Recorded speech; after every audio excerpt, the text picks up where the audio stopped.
connects, we expand light around the world.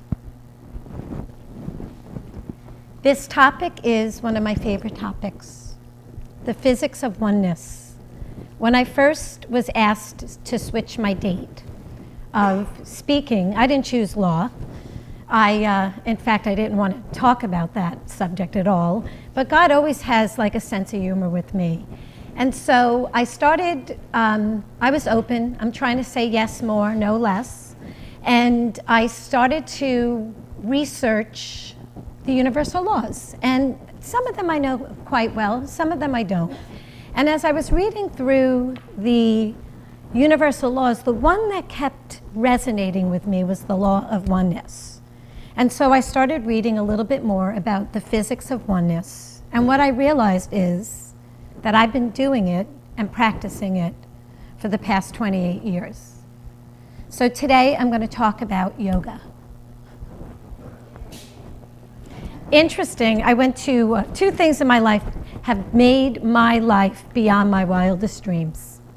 First one was getting sober and going into a 12-step recovery program that taught me how to trust and formulate and grow into a God of my understanding, because I am a recovering Catholic, okay?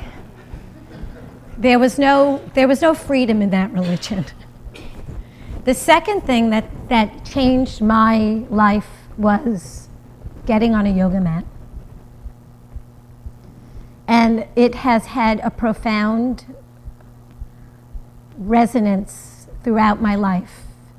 So that's how I'm going to focus the talk today on oneness, and specifically about oneness in our physical bodies.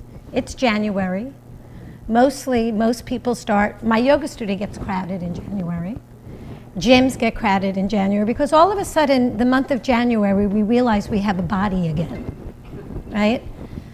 And we start to want to do something about it. So the way I'd like to talk about the body through the practice of yoga is this way. I want to talk first about why is it that we abandon our physical bodies? How do we get back in? And what are the benefits of that? And I'm going to share my experience as a person who lived on a ceiling for 24 years. Okay, I was completely out of my body. Not only was I out of my body, I was in multiple places out of my body. Because every single time, from the time I was born until I had an awakening at 24 years old, particularly when I was young, every single time I was unacknowledged as an emotional being, I was hit, abused, traumatized, shamed, I shattered from my body. You cannot be in your body and have abuse, because the body will separate. It will separate from its emotions and its spirit. So the first 24 years of my life, I was taught, I didn't matter. I wasn't important. There was one person in our family who was allowed to hold emotions, and that was my mother. I came from a dictatorship. And the emotion that was allowed was only hers, and it was anger.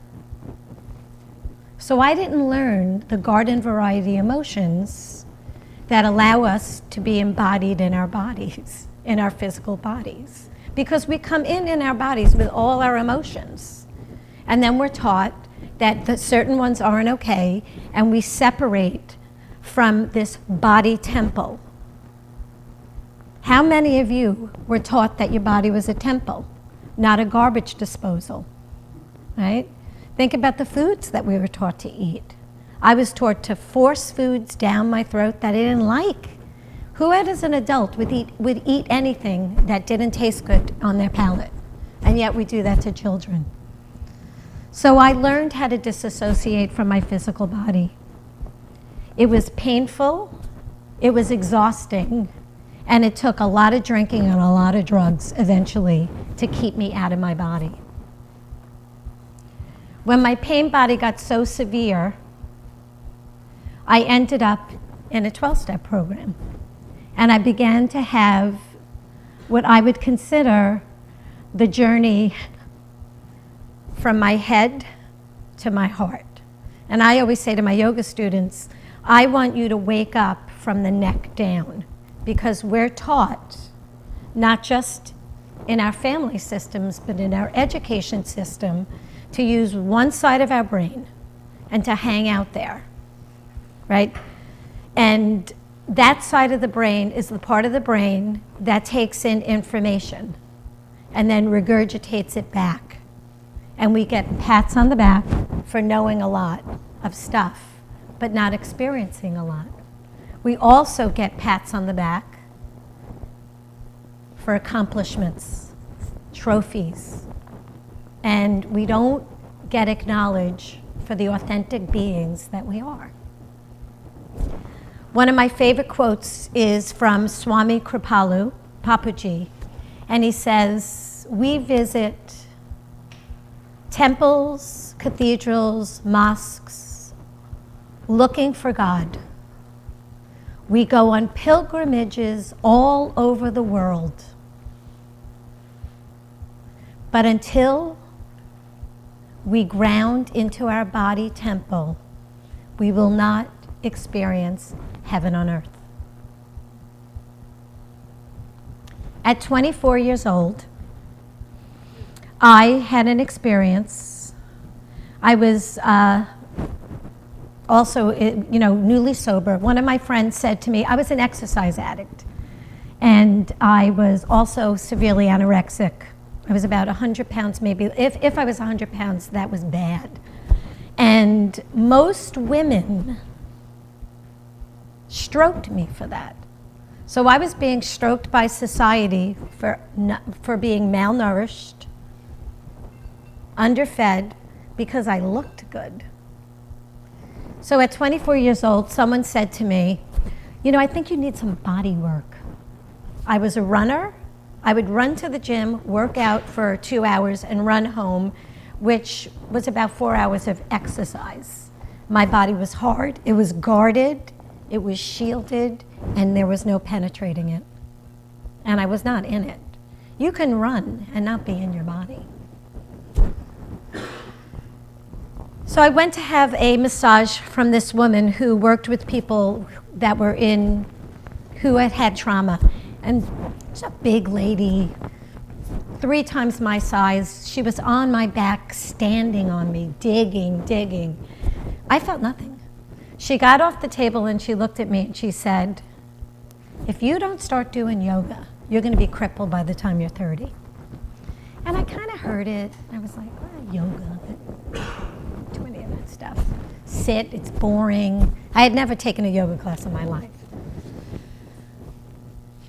5 years later, fast forward, I developed these tumors in my neck, like huge tumors. Went to the doctor, and I was diagnosed with cytomegalovirus, which is a virus that attacks autoimmune disorder, that attacks compromised immune systems. I was told that I probably would never recover from it and that I was going to die. And so I had one of those moments in my life where I knew that if I created it, I had already started reading spiritual things, that I probably could uncreate it. So I seeked out healers, and I changed my diet drastically. I ate more of what's in the fruit and vegetable aisles of the stores and less of what's the rest of the supermarket is, which isn't even food. And I sat on a mat. And when I sat on my yoga mat for the first time I took a yoga class, I hated it. I was restless, I was irritable, I was discontented. I did not like being in my body, and I did not like being quiet. But I kept going because I didn't want to die. If I don't hear my emotional messages, my physical body will tell me 100% of the time what I need. It speaks 100% of the time through my inner being, truth. And we, myself, have been taught to ignore it, right? Just ignore it. The pain will go away, right? How many times have I heard, he had a heart attack out of the blue? No way. You know, I think about my own mother. Never dealt with her anger. At 80 years old, had cancer invading her heart. Her heart was that closed that she developed cancer, you know. So that was motivation enough for me to sit on my mat. And I sat on my mat. And I remember being on my mat and starting to feel things, starting to wake up the issues that I hold in my tissues, that I hold in my bones. Because everything that we've lived, every single one of us, is sacred and is stored in archives in our body. The good, the failures, the healthy love relationships, the unhealthy love relationships. It holds everything.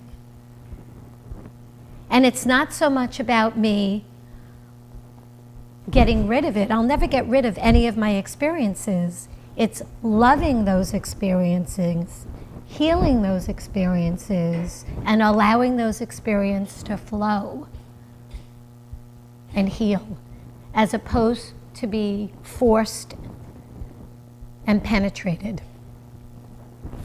So I sat on my mat, and I remember the first couple of months I was in yoga, there was this man, every single class I went to, and I went to yoga like every day. I went head on.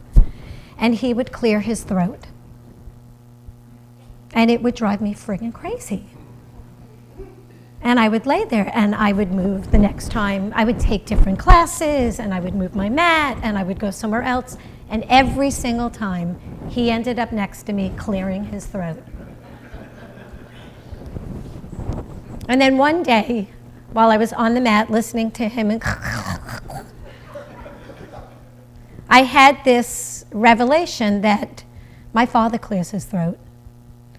And this huge feeling of pain around my father came up. And I had an emotional breakthrough, which is what I call on my mat. And I cried and cried and shook and cried. I was letting go of some painful experience that I was holding in my body, that this man was an angel because he was pressing one of those issues in my tissues. Right? They're in my tissues, they're in my bones, they're in my body. And after I had that emotional release, I never saw him again. He never was in any of the yoga classes I took. Have you ever had experiences like that? Why is it so easy for us to abandon our bodies?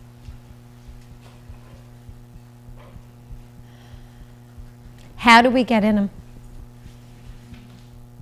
So for me, getting in my body is a process. It's not like getting a degree. I leave it, and I come back to it, and I leave it, and I come back to it. But only when I'm in it can I really experience this oneness, the physics of oneness, because my body is the temple that holds my spirit. And if I'm not in my body, I'm not in the moment. So what I had to do was I had to practice consistently, repetitively, sitting on that mat, holding poses. And I really mean the asanas are magical. There's something about opening up parts of our body and allowing the stories to unfold so that we can be lighter, so that we can be present in our bodies and not do what I was taught, spiritual bypassing. The journey of the enlightened being is down, not up. We're more like trees, right? I want to be rooted in the present moment, but I can't be if I'm split. So patience. Tolerance, acceptance. Right? So I went through the stages on my yoga mat, which has taken years, of being uncomfortable, learning how to be non-judgmental about what was coming up. In fact, I had a student of mine recently say, "Why do I always cry in your yoga classes?" I said, maybe because you feel safe? I said, and also, how many tears have you swallowed in your lifetime? Big guy. And he looked at me. I said, don't judge it. Just let it be. Let it be. We're meant to feel. We're meant to be soft. Softness is vulnerable. The benefits of being in your body. What I have found that now that I spend more time here, I hear more of the messages of God everywhere because I'm more present. I feel more connection with people, the earth, even my enemies, even people that I don't agree with their politics. I know that they're a human being and that they deserve to be free, to be happy, and to be joyous. I want to end with a quote. Today I asked my body what she needed, which is a big deal, considering my journey of not really asking that much. I thought she might need more water, protein, greens, supplements, movement. But as I stood in the shower, reflecting on her stretch marks, her roundness, where I would like flatness, her softness, where I would like firmness, all those conditioned wishes that form a bundle of never quite rightness, she whispered very gently to me, "Could you just love me like this?" I leave you with that. Could you just love yourself just the way you are? Namaste.